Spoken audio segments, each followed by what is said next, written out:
Right. 17 January 2024.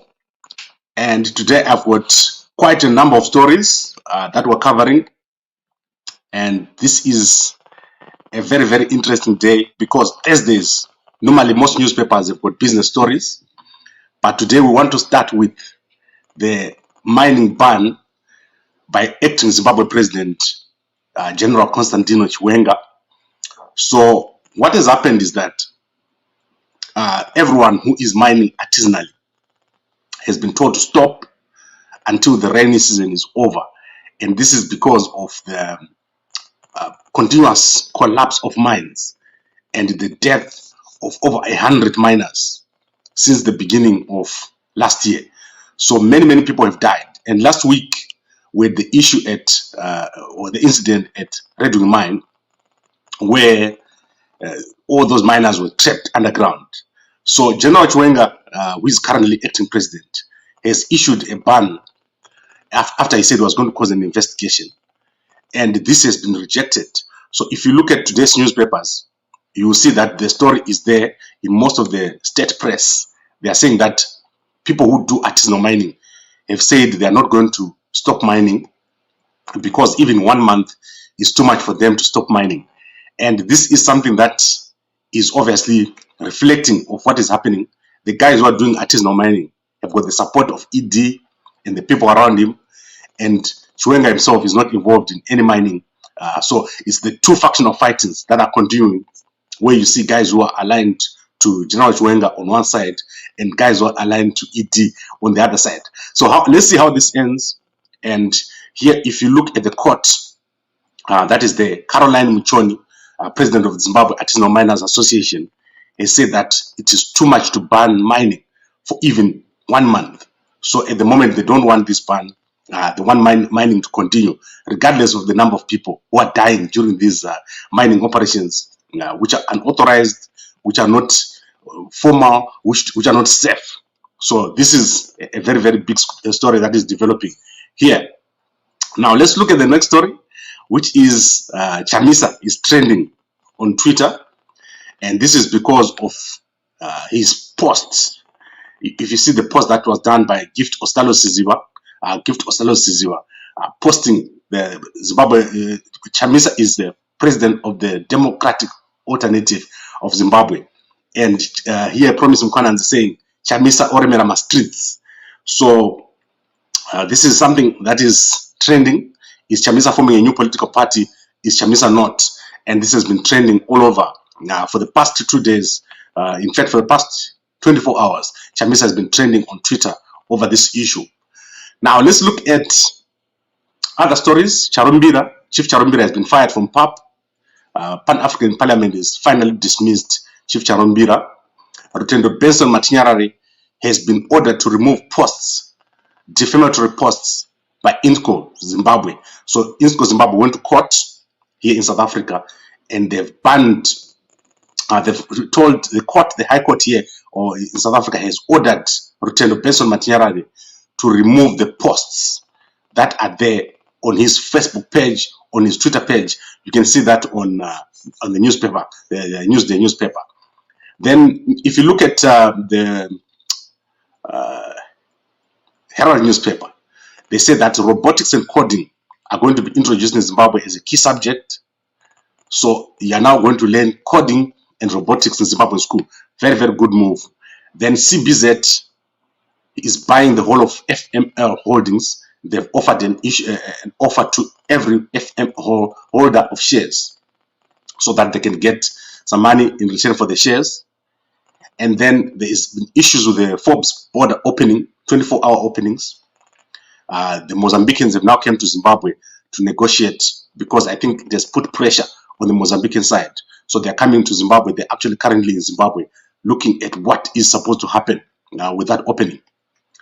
I then want to go to another simple story. I think this is entertainment.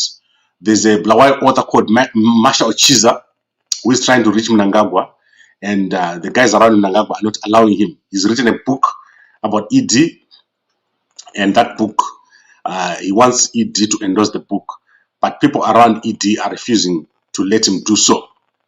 Let me now end with the story of Prophet Evidence Chari. You saw we just posted the video this morning of his confrontation with Prophetess Haddassah Caroline. She's accusing him of beating up his wife. And you can see here making those allegations in the video. I want to quickly play the video so that you can see it. Don't do that. One whole day, you are telling me you don't have to. Why do we have to? Why do we have to?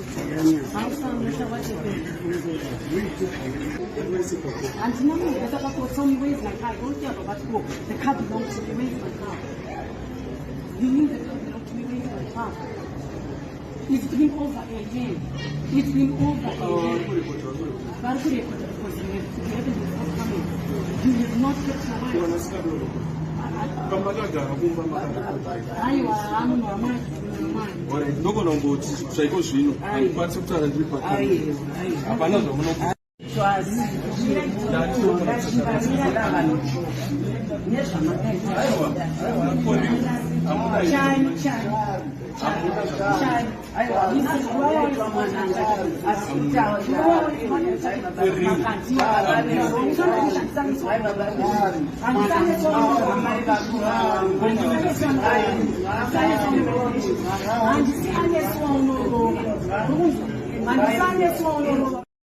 Right, so that is the portion I wanted you to hear. And this is Anesu Onorora. So this is very embarrassing. If you see how close Prophet Evidence Chari is to Prophet Makandiwa, this is very, very embarrassing. He is so close that during that confrontation, he tried to call Prophet Makandiwa. To deal with that, we have to deal with that issue of Prophet Evidence Chari. Prophet Evidence Chari went live yesterday and he incriminated himself even further. What he said is that he hacked into the system of the insurance company and backdated the days when the new car was registered. And then they made payments to the insurance company using a false edited history of the car. You can go and see that information on his Facebook. I don't know if he's gone crazy or what. He does crazy stuff these days. I think ever since he joined the ZANU-PF guys, it's just gone crazy. Because how can you say such a thing in public? He went out in public and said he hacked into the insurance company's systems. And I don't know how that is going to be taken by the insurance company. But the thing is, he had an accident. He had an accident with someone else's car. Then he tried to get the car from the insurance. It didn't work. And then he then blocked her. And she could not get her car. Now she's revealing that he's beating up his wife. That is going to be very, very big. So Anesu will have to come out and say, is she being beaten up by Prophet Evidence Chari? Is Prophet Evidence Chari beating up his wife? This is a big thing. My prophet, beating up your wife is not cool. So now let's wrap up. And the other thing I want to mention was that Trevor Ncube has been extremely silent ever since he criticized ED. I remember when he said ED does not listen in December. That is the last time he was ever on air. I hope the guy is fine. I hope that they've not made him disappear. So let's go to the recap. Let me recap what we've said today. There has been a rejection of the ban, the mining ban, artisanal mining ban, which was announced by acting president General Chiwenga. So the artisanal miners who are aligned to ED are saying that is not on. They will not be able to be non-operational for such a long period of time. So the rainy season is normally 3 months. They're saying even 1 month is too much. So they do not want the mining ban. So that has been rejected. So now it is ED when he comes back, he has to reverse the decision of General Chiwenga. Because General Chiwenga is the one who said there will be an investigation and there will be an outcome. So the outcome was that people should stop artisanal mining. So let's see what happens when ED comes back. Is he going to say people must now go back to artisanal mining? Because what it means now is if you do artisanal mining, you'll be arrested under General Chiwenga. Let's see what happens when ED comes. Then we obviously have the story of Rutendo Benson Matinyarare. He posted certain stories on Facebook and Twitter talking about the food that Innscor is preparing. Innscor has gone to court in South Africa and they've obtained a court order against him so that he removes those stories. Then the final story is that Zimbabwe is going to introduce robotics and coding into their curricula. This is a very, very important story. What is happening is that all systems that you know within the next 3 years, they are almost going to be irrelevant. The new thing that is happening is AI, artificial intelligence, robotics, machine learning, voice recognition. If you see our robot can read something which would take you hours and hours to read and compress it into 43 minutes. Like yesterday, we read for you the whole judgment. If you were to sit down and read that, it will take you hours and hours. But our robot will read it for you in 5 minutes and they post it to you. So I save thousands and thousands of people time. Similarly, when you're walking in town, robots can see you, they can recognize you, they can report you anywhere, and you don't even know it, that you're being reported, your movements are being recorded. Self-driving cars. A car can now come to your work and pick you up or pick up your kids and drive them home, and you don't have to leave your office. Machine learning, the things that we're talking about here. Your computer can learn your voice and imitate you, and you can create things that don't exist. Something called deepfakes. Those are the things that are happening. So the Zimbabwe government has to be in this direction. And eventually, countries like Zimbabwe with lithium, with other minerals that are required for production of chips, there are certain special chips that you cannot produce anywhere. This is now becoming the new frontier for fighting. So China has been banned by the United States from importing certain types of chips, computer chips. So you can't get those.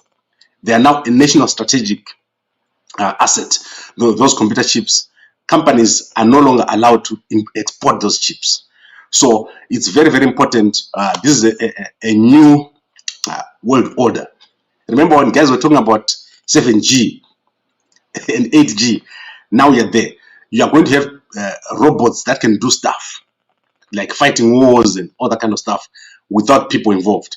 So it's extremely interesting the period that we're going into, and this is the right direction. I don't know if the Zimbabwean guys have got the commitment to push this through. This is the right direction that they need to take with robotics, coding. There are certain languages that you now need to learn if you want to be in this field. So I think this is it for today. A very, very interesting day.